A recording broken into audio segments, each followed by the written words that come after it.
আসসালামু আলাইকুম। আমি এখন আপনাদেরকে দেখাবো ড্রাইভ প্যাক এবং রেগুলার প্যাক কিভাবে আপডেট করবেন। ঠিক আছে, ড্রাইভ প্যাক এবং রেগুলার প্যাক আপডেট করার সিস্টেম কি এটা এখন আপনাদেরকে দেখাবো। তো চলেন, আমি সার্ভারের ভিতর আছি। সার্ভারের ভিতর থেকে প্রথম যেতে হবে অফার সেটিং অপশনে। আমি অফার সেটিংয়ে ক্লিক করছি। তারপরে দেখেন রেগুলার প্যাক, ড্রাইভ প্যাক দুইটাই কিন্তু শো করতেছে। Regular pack, drive pack. তো আমি যদি রেগুলার প্যাক আপডেট করি, রেগুলার প্যাকে চলে যাওয়ার পরে এখানে দেখেন, ধরেন আমি বাংলা লিঙ্কে যাচ্ছে। বাংলা লিঙ্কে এখানে কিন্তু কোনো অফার শো করতেছে না।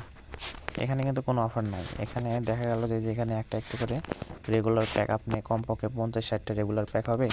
একটা করে আপনি কয়টা আপডেট করবেন। কাজে আমাদের সার্ভারের সিস্টেমটা হলো অটো আপডেট করা। এই দেখেন এখানে লেখা আপডেট লিস্ট ফ্রম এপিআই। ঠিক আছে, এই আপডেট এখানে ক্লিক করবেন। ক্লিক করার পরে এখানে আবার এই যে সায়েন্সে ক্লিক করবেন। এখানে ক্লিক করলেই আপনি দেখেন, আমি ক্লিক করতেছি, এই যে দেখেন আপডেট হয়ে আসছে, কিন্তু অটোভাবে আপডেট হয়ে আসছে। ঠিক আছে, এই সবগুলো আপডেট হয়ে গেল। রেগুলার প্যাক অনেকেই বোঝেন না। রেগুলার প্যাক বিষয়টা হলো এটা রিচার্জে কত টাকায় কত এমবি মিনিট যাচ্ছে। যেমন বাংলা লিঙ্ক 58 টাকা, অটোমেটিক্যালি 58 টাকা রিচার্জ গেলে আপনি 2 জিবি অথবা 4 জিবি যাবে একদিনের জন্য। ঠিক আছে, নিচেরটা আবার দেখেন 3 জিবি অথবা 6 জিবি একদিনের জন্য 69 টাকা। এটা অটোমেটিক্যালি রিচার্জ আপনার এখান থেকে অটো চলে যাবে। এগুলো আপনার ম্যানুয়াল কাজ করতে হবে না, অফার হিট করতে হবে, অফার এডিট করতে হবে না, কিচ্ছু না। জাস্ট এই আপডেট লিস্ট ফর্ম এপিআই ওখানে এসে সায়েন্সে ক্লিক করে দিবেন, এগুলো অটোভাবে আপডেট করে যাবে। এরপরে আপনি রেগুলার প্যাক আবার যেগুলো আছে, বাংলা লিঙ্ক, রবি, টেলিটক, এগুলো সবগুলো আপডেট করে নিতে পারবেন। তো একই সিস্টেমে যেটা আগে দেখালাম ওই রকম। তো এখন আপনাদেরকে আবার দেখাচ্ছি ড্রাইভ প্যাক কীভাবে আপডেট করবেন। তো ড্রাইভ প্যাক এখানে চলে আসবেন। আসার পরে আবার এই একই সিস্টেমে বাংলা লিঙ্কে চলে যাবেন। বাংলা লিঙ্কে যাওয়ার পরে দেখেন এখানে কিন্তু একটা অফার শো করতেছে, মাত্র একটা অফার। এটা আমার ম্যানুয়ালভাবে অ্যাড করে দেওয়া ছিল, সেটাই এখানে শো করতেছে।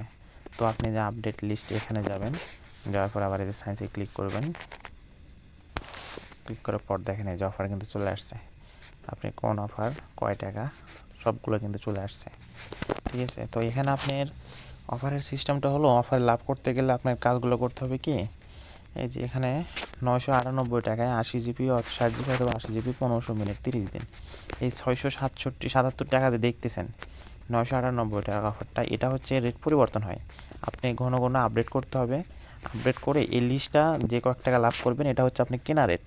ধরেন আপনি 20 টাকা লাভ করবেন, সেক্ষেত্রে আপনার এখানে 97 টাকা দিয়ে দিতে হবে, যে সাবমিট করে দিয়ে দিতে হবে। ঠিক আছে, আবার ধরেন অন্য একটা অফারে, এই অফারে যে 648 টাকা 50 জিবি 600 মিনিট, এই অফারটাতে এডিটে ক্লিক করতে হবে। এডিটে ক্লিক করে এই যে আপনার প্রাইসের জায়গায় এটা সম্পূর্ণ মুছে দেবেন। মুছে দিয়ে নতুন করে ধরেন 580 টাকা দিলেন, দিয়া আপনি যেখানে একটা বিষয় আরেকটা দেখেন, সেটা হচ্ছে এই যে অ্যাক্টিভের এখানে টিক চিহ্ন আছে। টিক চিহ্ন উঠে গেলে এটা হচ্ছে ডিঅ্যাক্টিভ হয়ে যাবে।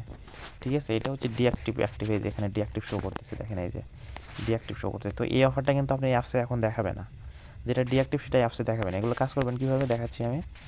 এই যে এখানে একটা করে মার্ক করবেন রেগুলার, যে আপনি যদি ধরেন যে 10টা অফার চালাইলেন, 10টা অফার অ্যাক্টিভ দেবেন, সেই জন্য 10টা অফার জন্য এইভাবে দিবা। এই যে একদম নিচে আসবেন, সিলেক্ট, এই যে ডিঅ্যাক্টিভ অপশন আছে, ডিলেট অপশন আছে, অ্যাক্টিভ অপশন আছে, ডিঅ্যাক্টিভ করে দিলেন। দেখবেন এই যে এখান থেকে এই অফারগুলো ডিঅ্যাক্টিভ হয়েছে। এই অফারগুলো আপনার অ্যাপসে শো করবে না। ঠিক আছে, এটাই হচ্ছে আপনার রেগুলার প্যাক এবং ড্রাইভ প্যাক আপডেট করার সিস্টেম। তো দেখা হবে আগামী কোনো ভিডিওতে। আজকের ভিডিও এই পর্যন্তই।